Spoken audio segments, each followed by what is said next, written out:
2 रोज़ पहले सदर आसिफ अली जरदारी ने पंजाब गवर्नर हाउस में पाकिस्तान पीपल्स पार्टी के अरकान पार्लियामान और तंजीमी रहनुमाओं से बात करते हुए कहा कि जी इत्तेहादी हुकूमत के साथ चलना हमारी मजबूरी है।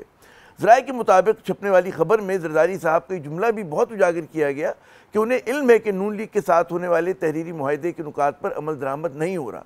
सवाल ये कि ऐसी क्या मजबूरी है कि पाकिस्तान पीपल्स पार्टी अपने तमाम तर तहफ़्फ़ुज़ात के बावजूद नून लीग का साथ देने पर मजबूर है और उनकी जो मजबूरी है कब तक जारी रहेगी। इसी पस मंज़र में मुतनाज़ा नहरी मनसूबे को भी शामिल करने के गो के पीपल्स पार्टी ने भी इस पर इतराज़ किए हैं, लेकिन सिंध से ताल्लुक़ रखने वाले जो कौम परस्त जमातों का दावा है कि जी पाकिस्तान पीपल्स पार्टी और सदर जरदारी साहब ने खुद इस मनसूबे की मंजूरी दी थी।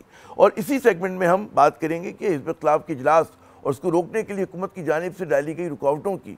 हमारे साथ मौजूद है पाकिस्तान पीपल्स पार्टी की सीनियर रहनुमा मोहतरमा शाज़िया मरी साहिबा। शाज़ी साहिबा, ये हिज़्ब इख्तिलाफ ने आज एक एलामिया जारी किया है कि जिसमें फरवरी के इंतखाबात को रद्द किया है और नए इंतखाबात का जो है मुतालबा किया, और भी इस पर बहुत सारी बातें हैं। आपकी जमात का क्या मौक़िफ़ है? उनके इतराज़ात को आप लोग यकसर रद्द करते हैं या समझते हैं कि उनमें से बहुत सारे जो पॉइंट्स हैं तनकीद के वो वैलिड भी हैं? जी बहुत शुक्रिया आमिर। देखिए, जहाँ तक इंतखाबात के अंदर इरेगुलरिटीज का मामला है, तो आप जानते हैं कि पाकिस्तान की तारीख इस चीज से भरी हुई है। ये कोई आज की 2024 के इंतखाब नहीं है पाकिस्तान की तारीख में, जो कि हमारे लिए गौर तलब है। हमारे लिए वो तमाम तर इंतखाबात गौर तलब हैं जहां हमने देखा कि पॉलिटिकल पार्टीज ने उस पर एहतजाज किया, नताइज को चैलेंज भी किया गया। लेकिन तब इस तमाम सिचुएशन के अंदर आपने देखा कि पीपल्स पार्टी ने कभी भी सिस्टम को रोकने या जमहूरियत का कलाकुमा करने या बोरिया बिस्तरा बांधने की बात नहीं की है।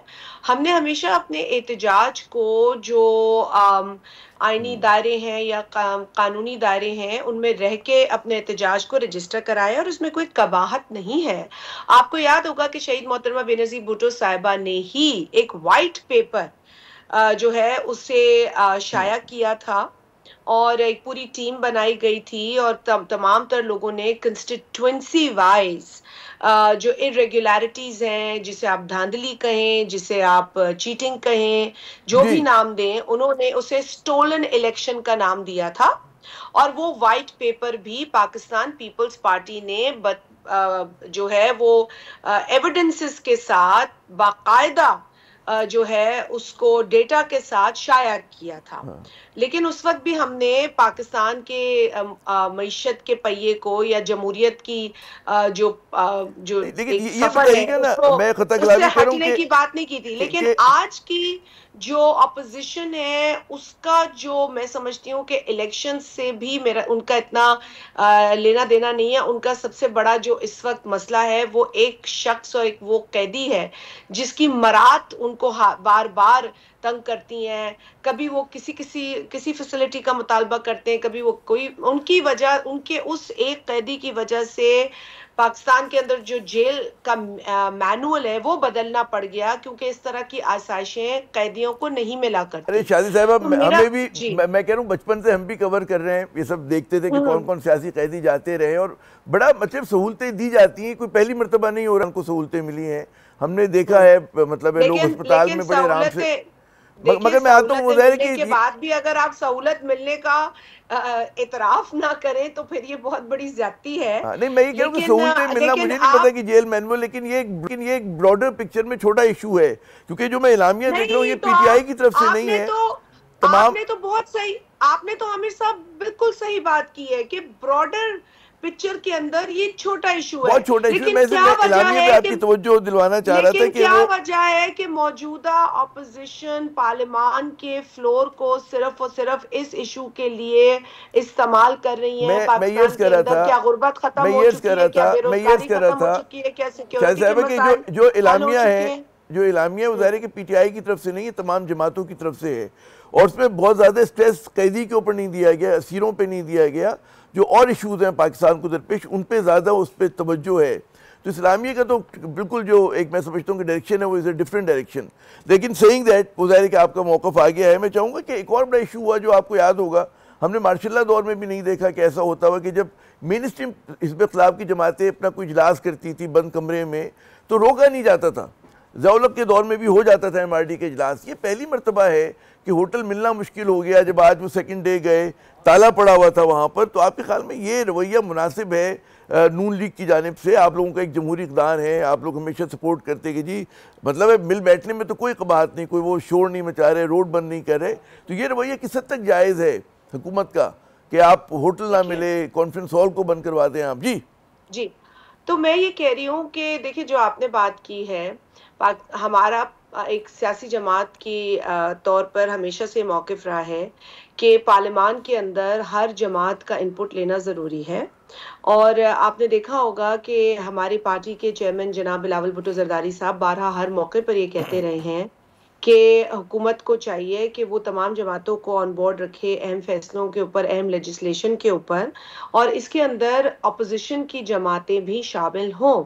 ये और बात है कि नून लीग तो अपने एलाइज को ही शामिल करती नहीं है, और जब हम एहतजाज करते हैं खुद बतौर एलाई या बतौर एक जमात जो उन्हें सपोर्ट कर रही है, तब वो हमें जो है वो आके हमारे साथ बैठ जाते हैं। लेकिन ये होना नहीं चाहिए। ये अच्छी सिचुएशन या आइडियल सिचुएशन नहीं है। आइडियल सिचुएशन में तो आपको अपोजिशन को भी साथ लेकर चलना चाहिए। अगर अपोजिशन को आज कोई स्पेस नहीं दी जा रही है या उन पर कोई कदगनें लगाई जा रही हैं, तो ये भी मुनासिब अमल नहीं है। इसी तरीके से जब PTI हुकूमत में थी 2018 में, तो जो वो कदगनें लगाती थी, जिस तरीके से वो अपने सियासी मुखालफिन को हैंडल करती थी, उनसे पेश आती थी, वो भी बहुत गलत था।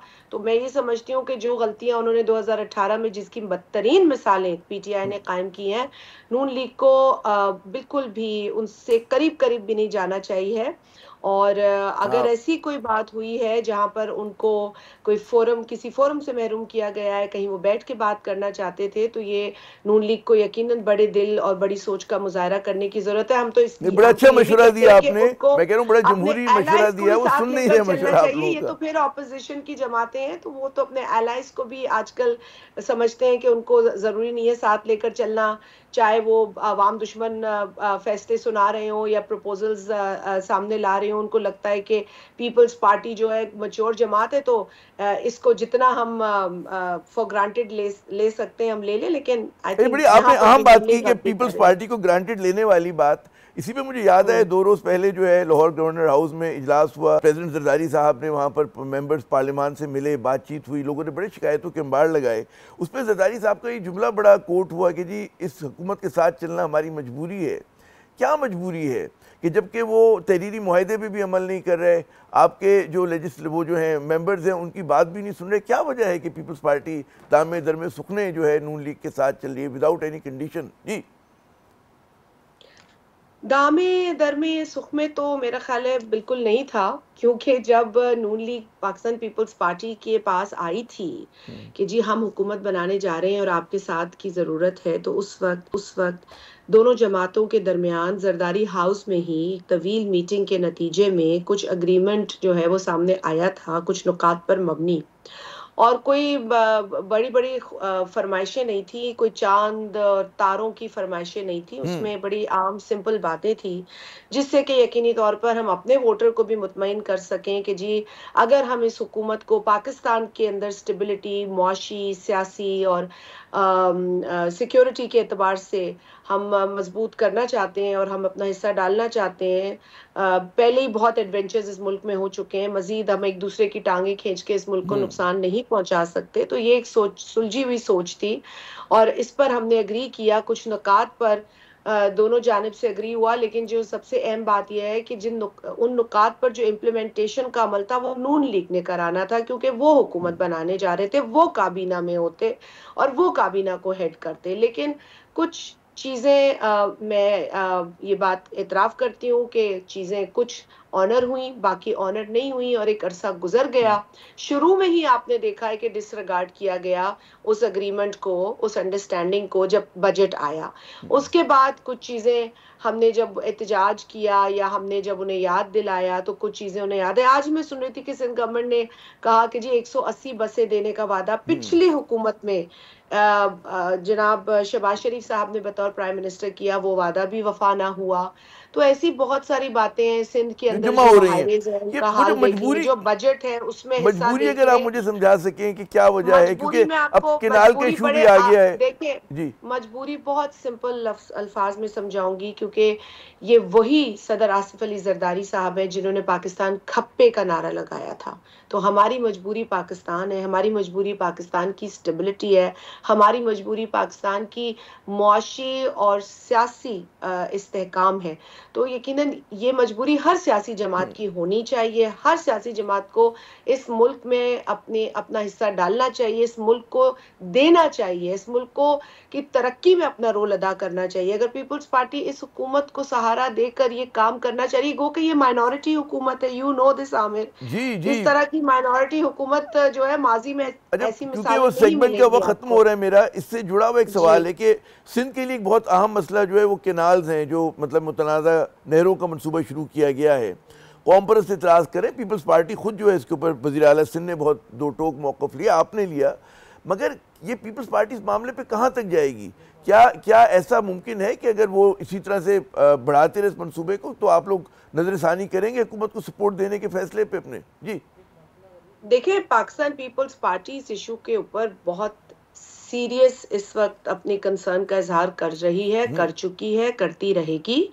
ये कोई मैं समझती हूँ कि ये एक इतना सीरियस मैटर है कि मैं अगर इसे मैटर ऑफ लाइफ और डेथ कहूँ तो ये गलत नहीं होगा। आप ही के प्रोग्राम में मैंने ये बात कही थी, और आप ही के प्रोग्राम में मैंने यही कहा था कि जी जो नेशनलिस्ट है ना, वो मतलब जो आप नेशनलिस्ट की बात करते हैं, हम सब नेशनलिस्ट हैं। हम पहले अपने सूबे को मजबूत करेंगे, फिर पाकिस्तान मजबूत होगा ऑटोमेटिकली। जब तक फेडरेटिंग यूनिट्स मजबूत नहीं होते, आपकी फेडरेशन मजबूत नहीं होती, इस कॉन्सेप्ट को समझने की जरूरत है। ये समझा समझा के हम थक गए पिछले डिक्टेटर्स को भी। और आज भी अगर एक पॉलिटिकल पार्टी की हुकूमत है और डिक्टेटर्स की तरह काम करेगी, तो हम यकीनन फिर बहुत सारे ऑप्शंस हमारे सामने हैं। बहुत सारे। जी सबसे अहम ऑप्शन जो एहतजाज का है, बावजूद इसके कि हम उनके साथ हैं या हम उनकी सपोर्ट में हैं, हम अपना एहतजाज कर रहे हैं। दरिया सिंधु दरिया से 6 कनाल्स निकालने का जो प्रपोजल है उसे पीपल्स पार्टी रद्द करती है, कर चुकी है, करती रहेगी। हम वो जमात हैं जिसने पानी के इशू पर हुकूमत में होकर, चाहे हम हुकूमत में हो चाहे हम अपोजिशन में, हम उससे पीछे नहीं हटे। बिकॉज अगेन दुरुस्त at the cost of repeating myself, is दुरुस्त। The matter of life and death. जिंदगी और मौत का मसला है। बहुत बहुत शुक्रिया शादी साहब, आपने अपना कीमती वक्त दिया।